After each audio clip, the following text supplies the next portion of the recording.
Today, the term subversion is a dirty word. And it is a dirty word because all of the time it just means lazy work and just ruining things for pretending to be smart and impressing your hipster friends. However, there are authors like Clive Barker who did subversion amazingly well. I would actually say that in his prime, he did subversion in a way that it added a lot to what he was subverting, so it felt quite different from what it started as. Today, as a Christmas special, we'll talk about one of the short stories in Books of Blood #1 called Yattering and Jack, which is a bonkers Christmas story written by Clive Barker. In 2024, I'm going to go through each and every story of those 6 books, its short story collections written in the 80s by Clive Barker, and analyze every story in those books. I've done a couple of videos on stories from the Books of Blood. I've done The Forbidden, which became the Candyman movie. I've done In the Hills, the Cities for last year's Halloween event. And yeah, next year I'm going through all of them. I'll have a list where every one of them is by order in the books. I'm not sure if I should do the stories in order to in the videos or just read through them and make a video about whatever I feel like doing and then make a series of them. I don't know. I'd love to hear your opinions. Do you want a strict schedule starting with, the Book of Blood, then going to Midnight Mid-Train, then to Big Blood Blues and Starlight and Death, or be more freewheeling, like, I want to do a video about Dread as soon as possible. And that means I'll have to do 1, 2, 3, 4 other videos in between, and I don't know. I'm not sure I have a lot to say about Death, Sex, Death, and Star Sign. Enough yattering, let's talk about the Yattering and Jack. The Yattering and Jack feels like a subversion of the story of Job from the Bible, and Clive Barker had a lot of influence from the Bible. A lot of his books have religious themes too, and they're quite interesting. I'm not quite sure about how he feels about religion. The story of Job from the Bible is a story about a very religious man who God punishes in order to test his faith. Because God in the Old Testament is like he's not a nice person. Here we have a minor demon, the Yattering, who is supposed to torment a man called Jack Polo. And Jack Polo is a dull, boring man. He's a gherkin, or it's a gherkin importer who watches event play out in his house and stuff happening, but he ignores them. He says, "Que sera sera," which is Italian for whatever, dude. And this is driving the Yattering mad because this man is different. His wife is cheating on him, and he ignores that, and he catches them in the act, and he doesn't care at all. So his wife leaves him, and then she goes and kills herself. Yeah, Jack acts like it happened. He's very stoic. He is so stoic that it's hellish. And this is driving the Yattering mad. So he calls upon the Lords of Hell and bemoans how he's running out of his patience. And the Lords of Hell tell him that Jack Polo was promised to us by his mother, but she never offered him to us. So you have to claim him. You have to drive him mad. Because a deal's a deal. So the Yattering has to follow the laws of Hell, meaning that he should not touch Jack at all, or any of his victims, and he cannot leave the house, which is also driving him very mad.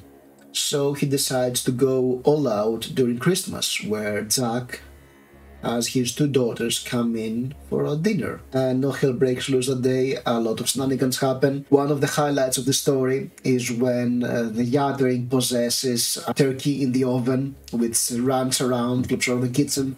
And as the story progresses, yes, spoilers, as the story progresses, we start to get insight into the head of Jack, and Jack is not stoic, he's not stupid, he's not dull.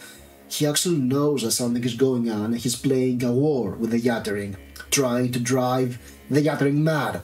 The whole Christmas dinner culminates in a battle of wills between those two, a battle of wits. I won't tell you what happens, but it's a very interesting take on the story of Job. The Books of Blood is not a theme book. It's pretty horrific. It has some dark themes, a lot of splatter, and this story could feel out of place in another collection like that. However, here it feels like a break. It's a light-hearted story of sort. It has tension. It has its own style. Clive Barker has his own style of telling the story, and it feels very organic and kind of interesting. You can see the seeds for Mr. Began in this book, because the Yattering and the way hell is described feels quite a little like the hell in Mr. Began. Of course, this is much more enjoyable, and hopefully it will give me COVID. This story feels like a break between what happens in the first two stories and the next one, which is quite darker than what comes before. And Midnight Midrain is not a silly story. It's pretty dark. And Big Blood Blues is who this book feels like a comp. Like you have a very dark story and a light-hearted one as a break before going to another much darker story. And the darkness escalates. It uses the term of patience against divine ire for both the characters. Both Jack, who has to pretend he's like that, and also the Yattering, who's really tested by this man. The demon is actually tested instead of the person. That's an interesting take. It's a theme in Clive Barker to have the monster being more human than the human in the story, and also having these female characters who are related or close to the male character, and there are some sort of pillars of strength for them. These are two themes that repeat throughout Clive Barker books, and they are here. The daughters are not as much pillars of strength for Jack. They're bystanders, but they're not damsels in distress. They have a role to play, and yeah, they come in and they're a motivation and maybe allies as the story goes on. I try not to spoil the ending. The ending ties everything together, very interesting, and it has this nice ending that fits the whole story. It's like it has this wink that makes, yes, it was a horror story, it was kind of silly, it was more PG Tales from the Crypt, I guess, rather than gruesome R-rated splatterpunk, but it works. It works quite well for this reason, because there is this juxtaposition, and it's an excellent little story. And it's a story that is excellently written by a master of the craft, even at his early ages, when he was hot with ideas and he was not trying to cram everything together. Other authors do subversion, but I think that Clive Barker does adversion, meaning he subverts stuff, but also adds so many stuff back in that it's more additive than subtracting in the subversion. So I'd say it's adversion, which is a term I just came up with, but I'm sure there is somebody else that also used it in the past. It's a nice take on Christmas. There is a TV adaptation from Tales of the Dark Side, I believe. I haven't watched that one yet, but yeah, that's maybe not the perfect Christmas horror story, but it's damn interesting, and Clive Barker, even at his worst, is interesting. You have to give the man that, and we have read his worst. There's a video for it. That was my review for The Yattering and Jack by Clive Barker.